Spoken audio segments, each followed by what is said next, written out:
Science کا جنم کہاں ہوا، کب ہوا اور کس نے کیا؟ پہیا سائنس کی سب سے بڑی ایجاد کا موجد کون تھا؟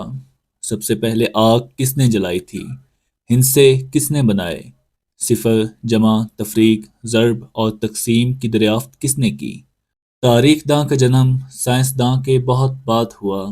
زبان بھی سائنس کے بعد پیدا ہوئی، لیکن سائنس کے بہترین دماغوں اور انسانیت کے بہترین محسنوں کے نام سے واقفیت عام نہیں۔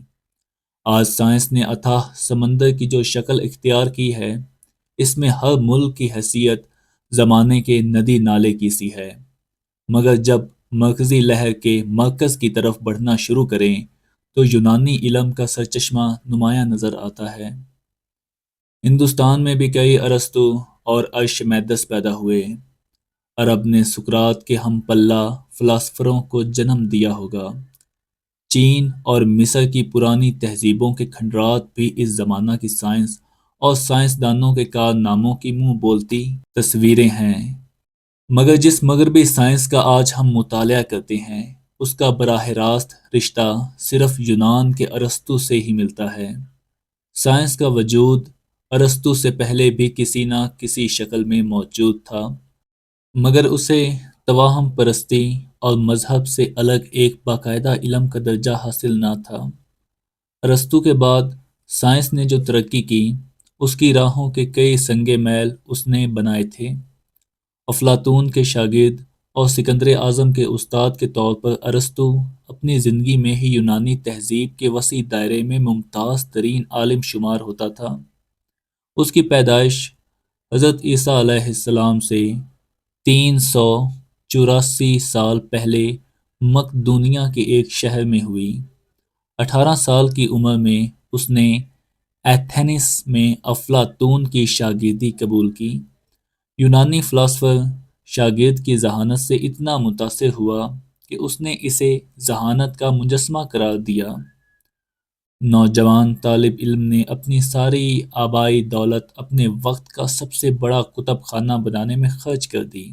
اس کتب خانے میں جتنی بھی کتابیں تھیں، وہ سب کی سب ہاتھ سے لکھی جاتی، کیونکہ اس وقت کتابیں چھاپنے والی مشینیں ایجاد نہیں ہوئی تھیں۔ ارسطو کو اپنی زندگی شروع کرنے میں کوئی مشکل پیش نہ آئی۔ پڑھائی ختم کرتے ہی اس کے پاس کئی شہزادے تعلیم حاصل کرنے کے لیے آنے لگے۔ ان میں ایک شاگرد ہرمیاس نے تخت نشینے کے بعد اپنے استاد کو اپنے دربار میں شامل ہونے کی دعوت دی اور اظہار عقیدت کے طور پر اس سے اپنی بہن کی شادی کر دی۔ ارسطو کی شہرت تھوڑی ہی مدت میں اتنی پھیل گئی کہ اس زمانے کا سب سے بڑا بادشاہ فلپ جب 344 قبل مسیح میں اپنے بیٹے اور مستقبل کے سب سے بڑے فاتح سکندر کے لیے دنیا کے سب سے بڑے معلم کی تلاش میں تھا، تو اس کی نگاہ نے ارسطو کا ہی انتخاب کیا۔ ادھر سکندر اعظم نے اپنی فتوحات کے ذریعے چھوٹی چھوٹی مملکتوں کو ایک سیاسی نظام میں پرونا شروع کیا۔ ادھر فلاسفر ارسطو نے ذہنی میدان میں اپنی فتوحات کا سلسلہ شروع کیا اور سارے علوم کو فلسفہ کی ایک لڑی میں پرونے کی کوشش کی۔ مگر جہاں فوجی حاکم کی سلطنت کو منتشر ہونے میں زیادہ عرصہ نہ لگا، انسانی ذہنوں پر خاص کر یورپ میں فلاسفر کا لگ بھگ مکمل تسلط کم از کم 15 صدیوں تک جاری رہا۔ ارسطو کی تعلیمات کا اثر 15ویں صدی میں ایک نئے ذہنی انقلاب کی صورت میں ایک بار پھر نمودار ہوا، جب قسطنطنیہ پر ترکی کے قبضہ کی وجہ سے یونانی عالم ارسطو کی تحریرات سمیت یورپ بھاگنے پر مجبور ہوئے۔ ان کے مطالعہ سے یورپ میں جو نئی تحریکیں جاری ہوئی، اسے احیاء علوم کا نام دیا گیا، جس کا براہ راست نتیجہ تبدیل کرتے اور نئے نگران کا چناؤ کرتے۔ اس سکول میں سائنس کے دیگر مضامین کے علاوہ نباتات اور حیوانات کے مطالعے کے خاص انتظامات تھے۔ کہا جاتا ہے کہ ایشیا اور یونان میں تقریباً 1000 آدمی نباتات اور حیوانات کے نمونے جمع کرنے پر مامور تھا۔ موجودہ سائنس اور ادب ہیں۔ یقیناً کسی ایک دماغ نے انسانی ذہنوں پر اتنے لمبے عرصہ کے لیے کبھی حکومت نہیں کی تھی۔ ارسطو نے 53 سال کی عمر میں اپنا سکول شروع کیا، جس کے قواعد طالب علم خود بناتے تھے۔ اور 10 دن کے بعد وہ اپنا نگران ارسطو کے کہنے پر ہی سکندر نے دریائے نیل کے سیلابوں کی وجوہ کی کھوج کرنے کے لیے ایک مہم بھیجی تھی۔ سائنسی تحقیق کے لیے اس سے پہلے اس پیمانہ پر انسانی اور مادی ذرائع کا کبھی استعمال نہیں ہوا تھا۔ ارسطو سینکڑوں کتابوں کا مصنف تھا۔ ایک اندازے کے مطابق ان کی تعداد 400 اور دوسرے اندازے کے مطابق 1000 ہے۔ یہ سب کتابیں سائنس پر ہیں۔ اس نے ادب اور فلسفہ کے بیشتر مضامین پر بھی اپنا قلم چلایا تھا۔ ارسطو نے کوئی نمایاں نئی سائنس ایجاد نہیں کی اور نہ ہی سائنس کے لیے کوئی نئے دیرپا قوانین پیش کیے۔ یونان میں غلاموں کی سستی مزدوری دستیاب ہونے کی وجہ سے سائنسدانوں کو نئی مشینیں ایجاد کرنے کی ضرورت ہی محسوس نہیں ہوتی تھی۔ اس کے علاوہ تجربہ کے لیے اعلیٰ جات کی عدم موجودگی میں سائنس کے جو قوانین ارسطو نے پیش کیے وہ سب کے سب بعد کے تجربات اور تحقیقات کی روشنی میں کھرے ثابت نہیں ہوئے۔ مگر سائنس محض مشینوں کی ایجاد کا نام نہیں بلکہ سائنس سوچنے کا ایک طریقہ بھی ہے۔ اس لحاظ سے ارسطو کے عظیم سائنسداں ہونے میں کوئی شک نہیں رہتا، کیونکہ ارسطو نے منطق کی جس سائنس کو جنم دیا اس نے آنے والی نسلوں کے لیے سوچنے کے ضابطے اور ذہنی ڈسپلن کا ایک معیار پیش کیا۔ موجودہ سائنس کی بیشتر اصطلاحات وضاح کرنے میں بھی اس کا سب سے بڑا ہاتھ ہے۔ اس کے علاوہ سائنس کے میدان میں باقاعدہ مشاہدہ اور تجربے کا رواج بھی ارسطو نے ہی ڈالا۔ حیوانات اور نباتات کی ان گنت قسموں کو اپنے تجربہ گاہ میں جمع کر کے ارسطو نے کچھ ایسے مشاہدے کیے جنہیں آج کی سائنس بھی درست مانتی ہے۔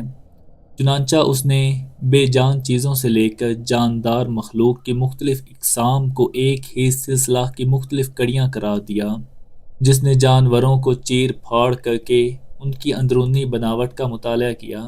انسان کی موروثی خصوصیات کے بارے میں اس نے چند ایسے نکات ابھارے جن پر آج بھی سائنسداں اپنا دماغ کھپا رہے ہوتے ہیں۔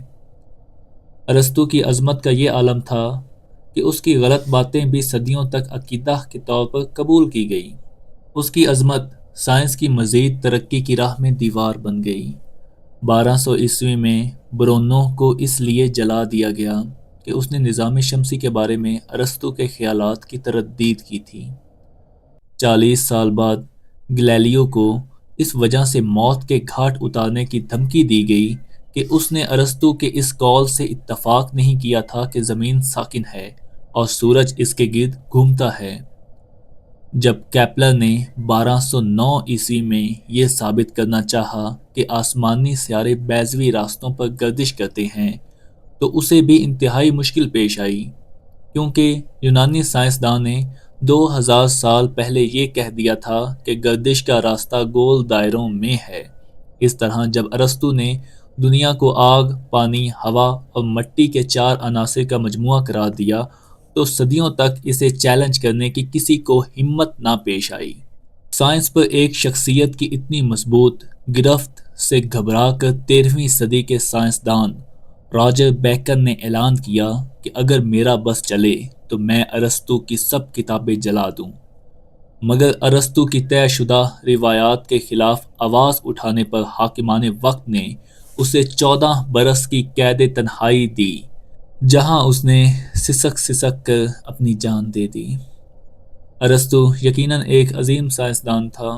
نئے علم کی بنیادیں رکھتے ہوئے کچھ غلطیاں سرزد ہو جانا غیر متوقع نہ تھا، مگر بدقسمتی یہ تھی کہ وہ اتنا عظیم تھا کہ اس کے جانشین سائنسدان اس کی عظمت کو چھو بھی نہ سکے، جس کی وجہ سے اس کی غلطیوں اور کارناموں میں مدت تک امتیاز نہ ہو سکا۔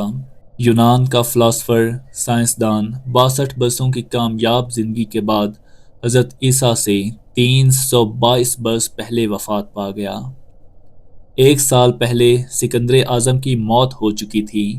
اس طرح یونان کی عظمت کا سورج اپنے نصف النہار پر پہنچ کر غروب ہو گیا۔ اگر بات کی جائے منطق کے سفر کی تو ارسطو نے محسوس کیا کہ سچائی کو سمجھنے کے لیے ایک منطقی طریقہ کار ضروری ہے۔ ایک روز جب وہ اپنے شاگردوں کے ساتھ بحث کر رہے تھے تو انہوں نے کہا ہمیں ایک ایسا طریقہ بنانا چاہیے جو ہمیں حقیقت کی طرف لے جائے۔ انہوں نے منطق پر تحقیق کی اور یوں اورگانون لکھی جو آج بھی دنیا میں منطق کی پہلی کتاب کے طور پر پہچانی جاتی ہے۔ منطق کا مطلب یہ ہے کہ کسی بھی بات کی آخری حد تک جانا، اس کی سچائی تک، حقیقی سچائی تک جانا۔ ارسطو کی زندگی کے آخری ایام کی بات کی جائے تو ارسطو کی زندگی کے آخری ایام دکھ اور مایوسی سے بھرے ہوئے تھے۔ ایتھنز میں سیاسی تبدیلیوں کے باعث ان کے لیے حالات ناسازگار ہو گئے تھے۔